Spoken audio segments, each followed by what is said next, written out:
my name's Penny, and as usual I'm here to talk about some bookish things. Specifically today I wanted to talk about some of the new releases that are coming out in April. Not all of them because there are always way too many, but the ones that I'm interested in. And I do also have a couple of other books that I discovered in the month of March that I added to my Goodreads to read list that I wanted to share with you as well. So let us get into the books. Firstly, we have The Chosen Ones by Veronica Roth. So this is going to be the beginning of a new series by Veronica Roth.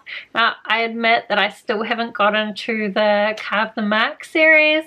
I want to. And my sister owns the first book, but currently can't get my hands on it, and I also still don't have enough time. However, The Chosen Ones does look really interesting. It kind of gives me Umbrella Academy vibes because it is about a group of 20-somethings who are famous for when they were teenagers defeating some big bad demon. Now they're expected to face a new evil, but they're also still dealing with the trauma of what happened to them when they were teens. This is going to be Veronica Roth's first adult series, so hopefully I'll be able to find some time for this series very soon. Next we have Dewdrop by Katie O'Neill. So Katie O'Neill is the author of the Tea Dragon books, and this is another book with her really cute art style in it, except this one, the main character is an axolotl.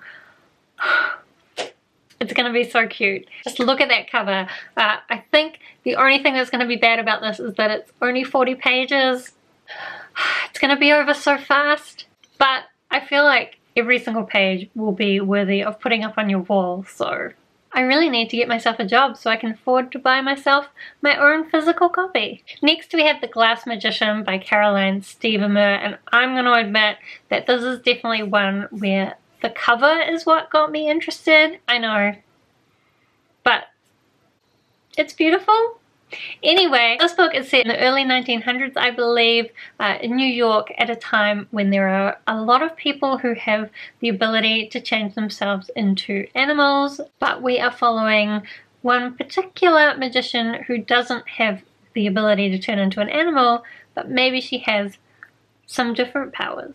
I don't know, I am always a sucker for shapeshifters, so I'm really hoping that this will be a good book. Next we have Family Tree by Jeff Lemire. So Jeff Lemire is the author of Descender, which is one of my most favorite graphic novel series ever. This is another graphic novel that he is working on, and in this one there is a girl turning into a tree and her family is coming together to try and figure out how to stop that transformation. I just love Descender so much that I definitely need to try out some more of Jeff Lemire's stuff. So since this is a new release, I think I need to try and get my hands on this one. Next we have The Deck of Omens by Christine Lynn Herman. This is the sequel to The Devouring Grey, and these are ones as well where the covers are just so beautiful, so I'm really hoping that I'm going to love the series. I do think The Devouring Grey was an okay start to things, but I'm hoping that the series will get more and more epic as the world gets further explored and the characters get more fully developed.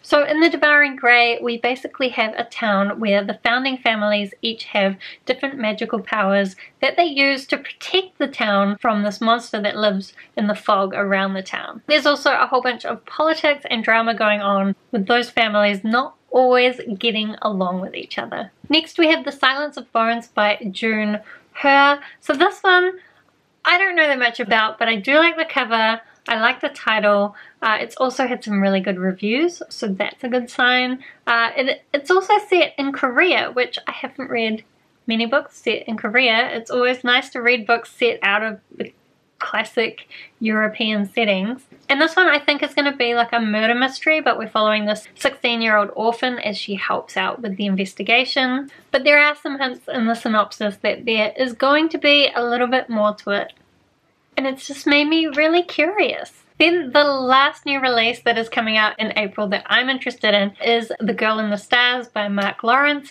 Now, I still haven't read Mark Lawrence's Book of the Ancestors series, even though that is a really popular fantasy series that I am sure I'm going to love, and I certainly want to get to it. And this series, I believe, is going to be a little bit more sci-fi and not purely fantasy, but maybe still a little bit fantasy.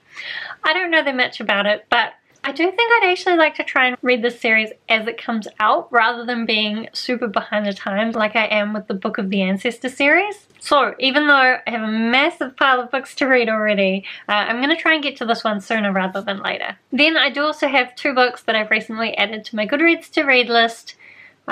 Mainly thanks to watching BookTube. So firstly, I've got The Traveling Cat Chronicles by Hiro Arikawa. So this is a book about a cat going on a road trip, and it's written from the cat's perspective. I almost wish that every book would be written or rewritten from a cat's perspective. Cats. They definitely have a different way of looking at the world, so I'm hoping that this book will really capture the essence of cat. And I put this one on my Goodreads to read list after I saw Sophia's thoughts talking about it, so I will link her channel down below if you're interested in checking her out. The other book that I've added to my Goodreads to read list is Coral by Sarah Eller. So I've added this purely because it is a mermaid story. I believe in this world mermaids don't feel any emotions, but now this one particular mermaid, Coral, has started feeling emotions, which she considers to be a human disease that she's caught. And I don't know why I added this to my to read list recently. I think I was just thinking about mermaid books for some reason, and then I saw this one and I thought, why have I not read that mermaid book? I need to read a lot more mermaid books. There need to be more mermaid books. Anyway, that is another book that I've added to my infinite to read list on Goodreads. It's not infinite, it's only like 300, 400 books or something. Easy. So those are all the books that I have to talk about today. Do let me know if you are also interested in reading any of those books, or if there's any other new releases coming out in April that you think I should be excited about. Otherwise, thank you so much for watching. I hope that you're having a really wonderful day, and I will see you next time.